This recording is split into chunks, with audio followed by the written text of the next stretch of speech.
Everybody has guilty pleasures. Everybody.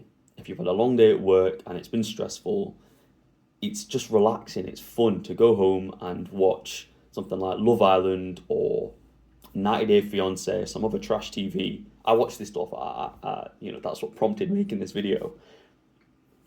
And specifically for the type of people who don't get really invested in the characters, it's almost watching it ironically to sort of laugh at the characters. Something like Love Island, it's like, oh, look at these dumb, attractive people, making mistakes or just being scumbags. There's something fun about being an observer in that situation, and there's like a million commentary channels on YouTube who are always breaking down like cringe stuff on TikTok and yeah, these types of trash reality TV.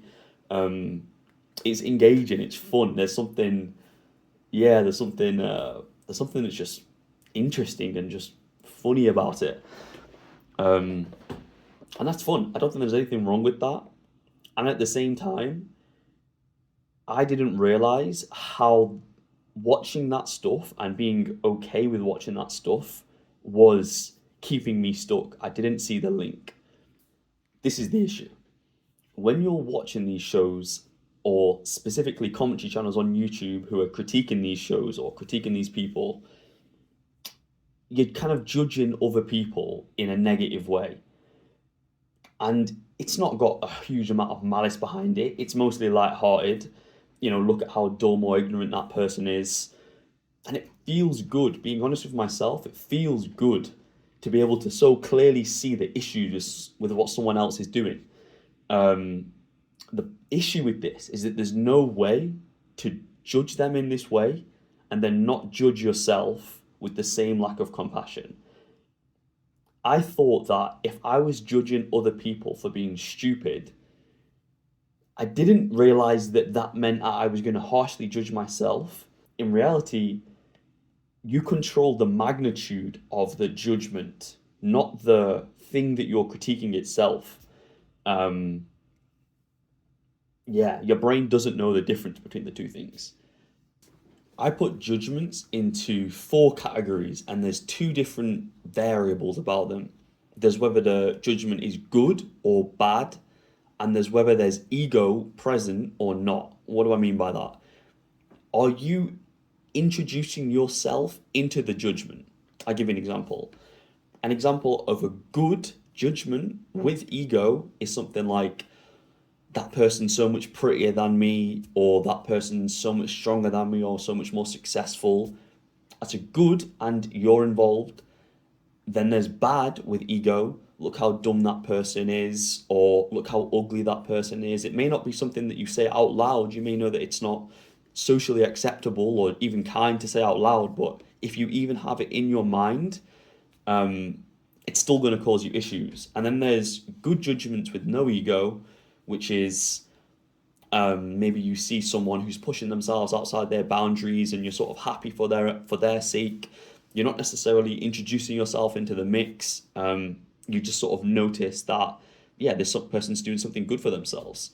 And then there's a bad judgment with no ego, which is maybe you see someone who's struggling, someone who's going through a tough time. Again, you're not necessarily introducing yourself into the mix to start ranking who's going through what or if something's worse. You just sort of notice that person's going through a tough time and you can have compassion for that.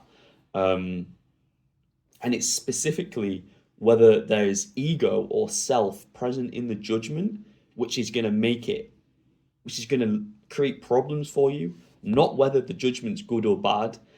And I feel like there's so much content of with ego and bad on YouTube, like the commentary channels, which I've mentioned, um, or like even just watching these reality TV shows, ironically. Um, yeah, there's a sequence of issues that are sort of triggered, I think, by allowing yourself to engage in this content. Um, yeah, the first thing comes from that, holding a lack of compassion for yourself.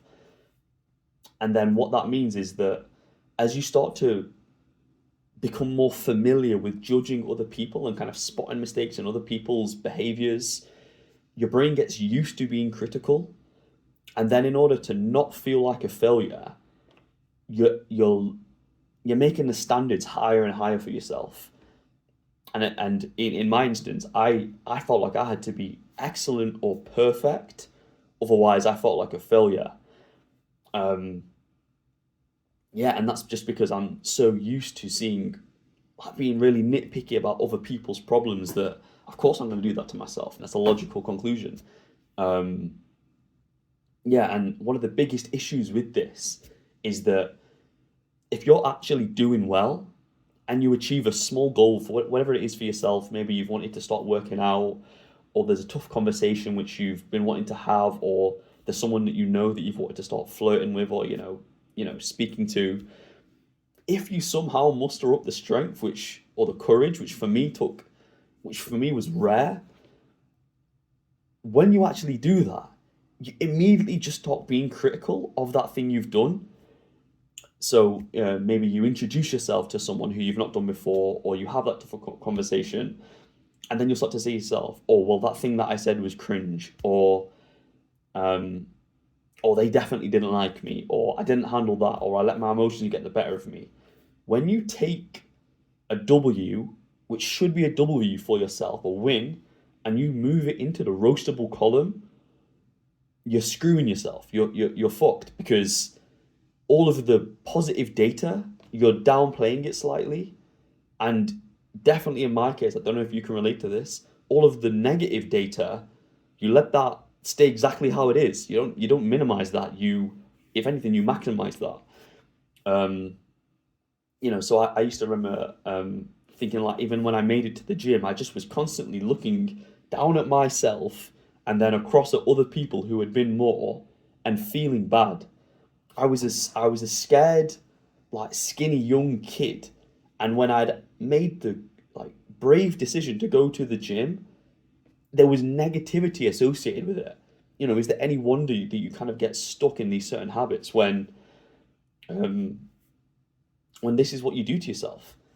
Um, yeah, that's something which I wish I knew earlier. So what am I saying? Should you never watch reality TV show again? Should you never watch trash TV? Should you never relax? Should you never have another bad thought? No, it's normal to do that stuff, and it's an ugly truth, but I'm sure you'll relate that sometimes you get those judgmental thoughts, and they're not always in a good manner. Sometimes you are looking down on others, um, people that don't deserve it, even people that do deserve it. It's not to say that this is bad, just be mindful of what this is creating for yourself, how this is influencing your standards for yourself, how this is affecting your life, how this is making you judge the stuff you do, and then you're too scared to act. It's just to be mindful of the ways that it's affecting you. Um, not to never watch this stuff again. Just be aware and try to have, yeah, awareness that when you're watching it, these thoughts are going to crop up. So have a bit of cognition about them and kind of understand that if you are trying to sort of put these people down in any way, it has a negative effect on you. Um, yeah, and then it's up to you to decide how you want to act with that.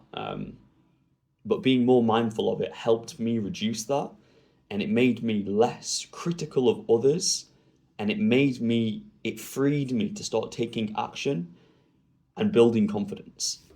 Um, yeah.